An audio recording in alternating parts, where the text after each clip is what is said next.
Deputada, indo na linha do tempo, né? Começamos com os fatos do final da semana passada, dias difíceis para Carla Zambelli, né? Primeiro, ela leva essa derrota amarga, mas para nós com sabor de justiça, né? Em termos da sua condenação no TRE paulista, e claro, né, com todos os adendos de que não tem efeito imediato, cabe ainda levar para o TSE, enfim, mas já 1 ou 2 dias depois, ela tem a PGR pedindo a sua condenação, né? Mais um dia e ela tem uma rejeição, que talvez seja mais dolorido para ela, mas uma rejeição pessoal de Jair Bolsonaro, aparentemente uma reunião do PL, evitando inclusive contato próximo a ela. Voltando ao caso que lhe toca na sua denúncia, Carla Zambelli com a questão das fake news, né, denunciada ali. Inclusive foi muito engraçado, porque quando nós trouxemos a notícia, o pessoal ficava se perguntando, né, tá, mas qual dos crimes da Zambelli torna ela inelegível, né? É correr atrás do sujeito armado, é fake news, enfim. O que a gente pode trazer a respeito das fake news e a real possibilidade dela ficar inelegível e punida no Tribunal Eleitoral?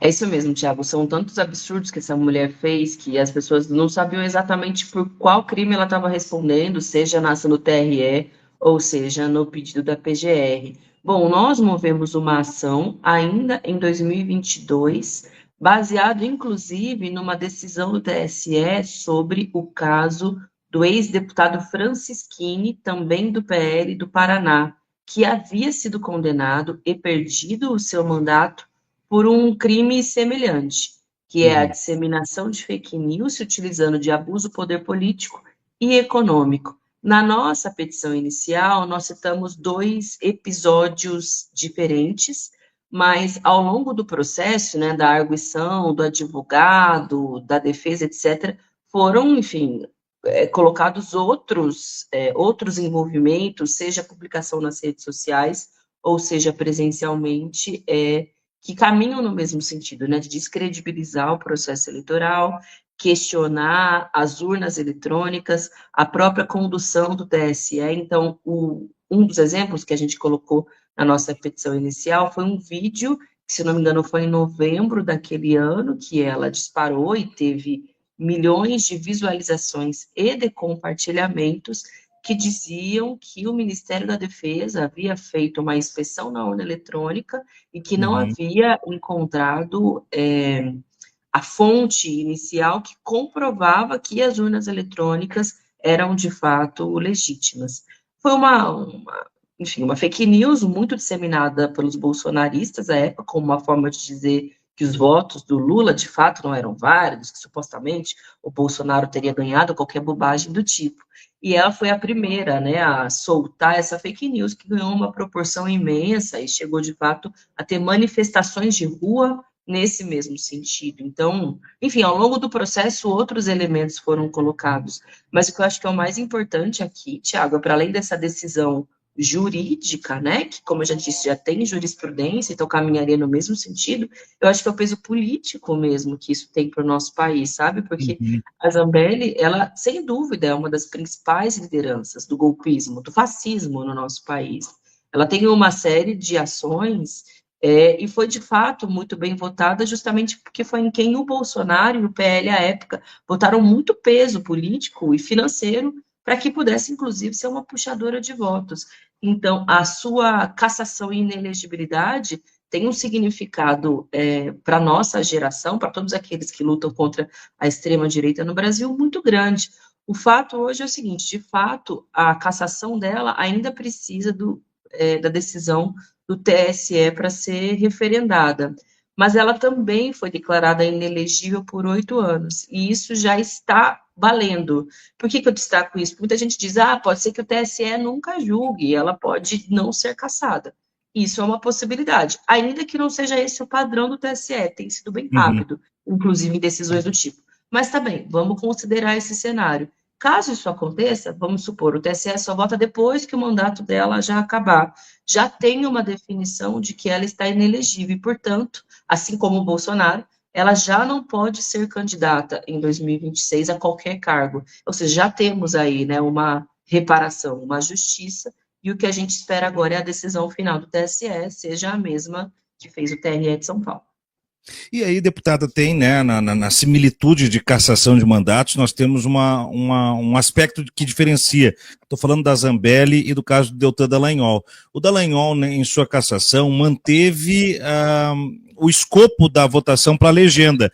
No caso da Zambelli, não. Isso drenaria os votos dela e geraria um efeito dominó, né? Não só cairia ela, como cairiam aqueles que ela puxou e os votos migrariam.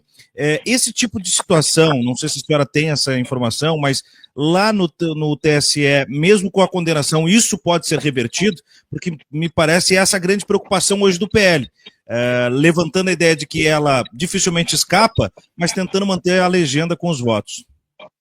Isso é uma discussão jurídica, de interpretação. Eu já ouvi, Tiago, diferentes explicações, inclusive a nossa equipe de advogados tem uma leitura diferente de outras equipes, vai caber mesmo ao TSE como vai querer lidar com o caso. No caso do Francisquini, né, que foi o do estado do Paraná, teve a cassação e a recontagem dos votos dele, de fato.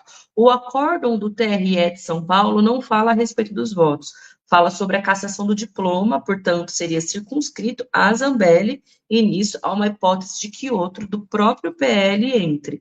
Só que, se mantiver a mesma modelo de julgamento que já teve anteriormente, de fato, são os quase 1 milhão de votos que seriam reconsiderados e, portanto, uma nova contagem. E aí essa contagem também não é tão simples, porque tem uma série de elementos como se o candidato da legenda seguinte atingiu os 20% de quociente mínimo para se eleger. O que eu sei e soube nesse final de semana é que tem uma série de partidos políticos, inclusive, já fazendo as contas para ver qual que poderia ser contemplado.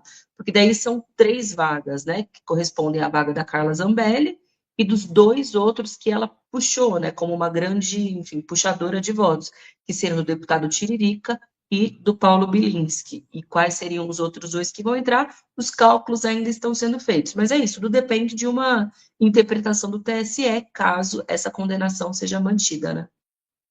Isso pode também criar um risco, né, um jurisprudencial, caso ela não tenha esses votos retidos pela justiça, porque, enfim, acaba gerando, como a senhora disse, um contrassenso jurídico, e eu concordo com a leitura da equipe de advogados de vocês, com base nessa decisão, né? Se ela tem a cassação e a inegibilidade, faria com que invalidaria, né, de modo geral, o seu processo eleitoral, em que pese tentar entender um pouco agora como as coisas se acomodam. Tem algumas leituras também desse acontecimento específico no sábado, na reunião do PL, que, claro, nós temos as informações de cocheira, como a gente diz, né, mas tentando montar este cenário com a senhora, deputada. Quando ela se aproxima de Bolsonaro, Bolsonaro teria dito a Zambelli que ela deveria se afastar, afinal de contas estariam investigados e deveriam evitar contato no mesmo processo.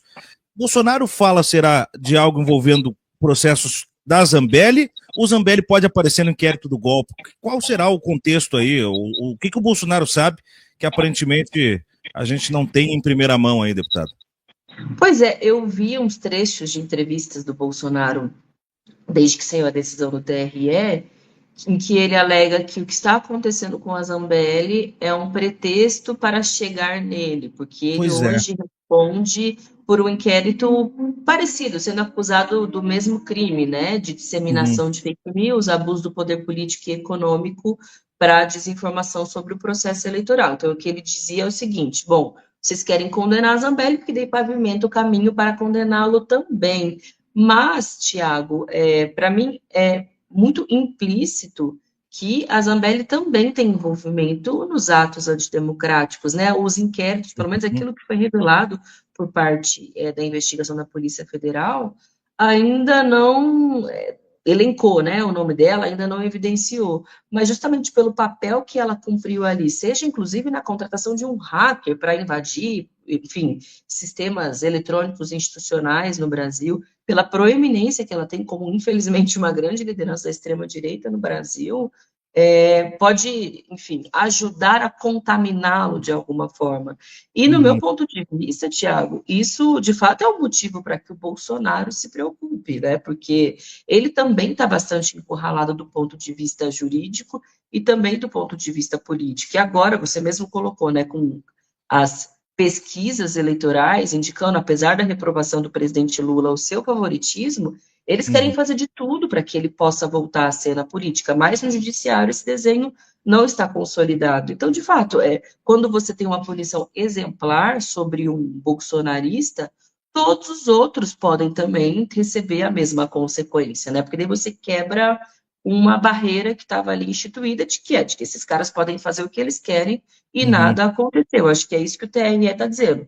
Não é bem assim, não. Pode ter tido os votos que forem. Se forem com base na ilegalidade, se forem com base no golpismo, eles não são válidos porque atentam contra a democracia no Brasil. Muito bom. E que se mantenha lá em cima.